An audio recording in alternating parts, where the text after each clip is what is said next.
আসসালামু আলাইকুম, welcome to Faiza mom USA. আশা করি সবাই ভালো আছেন। আল্লাহর রহমতে আমরাও ভালো আছি। তো তানজিমার বার্থডে ডেটটা আজকেও আমার বাসায় করতেছে, সবাইকে আমার বাসায় ইনভাইট করছে। তো সবাই আমার বাসায় এসেছে। তো আসার সময় সাদিয়া টক জাতীয় জিনিস নিয়ে এসেছে সবার জন্য। সব মেয়ে মানুষ আছি, সবাই টক খেতে পছন্দ করে। তো এখানে তেঁতুল আছে, কামরাঙ্গা আছে, তারপরে আম আছে। তো এগুলো আমি সুন্দর করে কেটে নিয়েছি। এরপরে আরেকভাবে ভর্তা বানিয়েছি এখানে। তো এখানে কামরাঙ্গা, এরপরে তেঁতুল, এরপরে আম, ধনিয়া পাতা, শুকনা মরিচ, লবণ আর একটু চিনি দিয়ে সুন্দর করে ভর্তাটা বানিয়ে নিব। আর মেয়ে মানুষ যেখানে যায় সেখানেই তো একটু টক জাতীয়, ঝাল জাতীয় জিনিস না হলে ভালো লাগে না।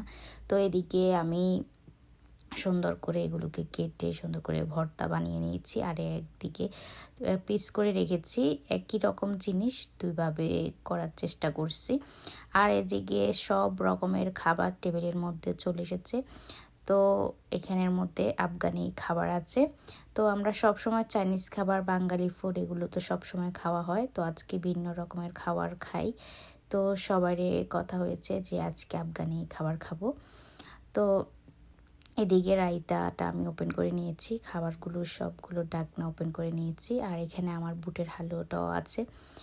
তো এখানের মধ্যে সব খাবার সুন্দর করে রেডি করে নিয়েছি। এখানে বিফ, চিকেন, এরপরে আপনার ল্যাম্ব মিক্স করা আমাদের জন্য এনেছে। আর প্রিয়াঙ্কাদের জন্য চিকেনের আলাদা করে ও বক্স এনেছে।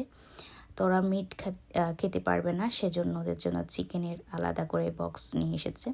তো এই যে এখানে প্লেটের মধ্যে ও নিজের হাতে সবাইকে সুন্দর করে পরিবেশন করে দিয়েছে। মাশাল্লাহ, সবাই সুন্দর করে তৃপ্তি ভরে খেয়েছে। তো এই যে এদিকে চিকেনটা আমি একটু ট্রাই করতেছি। তো এই খাবারগুলো অনেক বেশি মজা, আমরা আরও খেয়েছি এই রেস্টুরেন্টের খাবার। তো এই যে এটা ছিল ল্যাম্ব। তো তারপরে খাওয়া দাওয়া শেষ করে সবার জন্য চা বানানোর জন্য আমি চলে গিয়েছি। আর আজকে ছিল শব বরাতের রাত। আসলে বেশিক্ষণ সবাই ছিল না বাসার মধ্যে। সবাই বাসায় গিয়ে আবার নামাজ পড়বে, আজকে রাতটা একটু সবাই একটু ইবাদত করবে। তো চা বানানোর পরে আমার হাজব্যান্ড বলতেছে, দাও আমি তোমাকে একটু হেল্প করি। তো এই যে এদিকেও চা সুন্দর করে চেকে নিতেছে। তো এদিকে আমরা বুমরিং করার জন্য সবাই বারবার কাপ নাড়াইতেছি। তো আমি বলতেছি তোমরা বুমরিং করো, আমি এদিকে আমার ভিডিও নিয়ে নিই। তো চা খাওয়ার পরে আমরা একটু লুডো খেলছি। লুডো খেলার পরে তারপরে এদিকে টক আইটেমগুলো খাইতেছি। তো অনেক বেশি আসলে ভালো লাগে সবাই মিলে যখন আড্ডা দিই, সবাই মিলে যখন একসাথে হয়, সময়টায় যে কীভাবে যে চলে যায় আসলে বলাই যায় না। তো সবাই ভালো থাকবেন, সুস্থ থাকবেন। Thank you so much Tanzima, আমাদের সবাইকে তুমি ট্রিট দেওয়ার জন্য। সবাই ভালো থাকবেন, আমাদের জন্য দোয়া করবেন। আর স্পেশালি তানজিমার জন্য দোয়া করবেন, ওর বার্থডে ট্রিট যেন আমাদের কীভাবে করে প্রতি বছর দিতে পারে। আল্লাহ হাফেজ।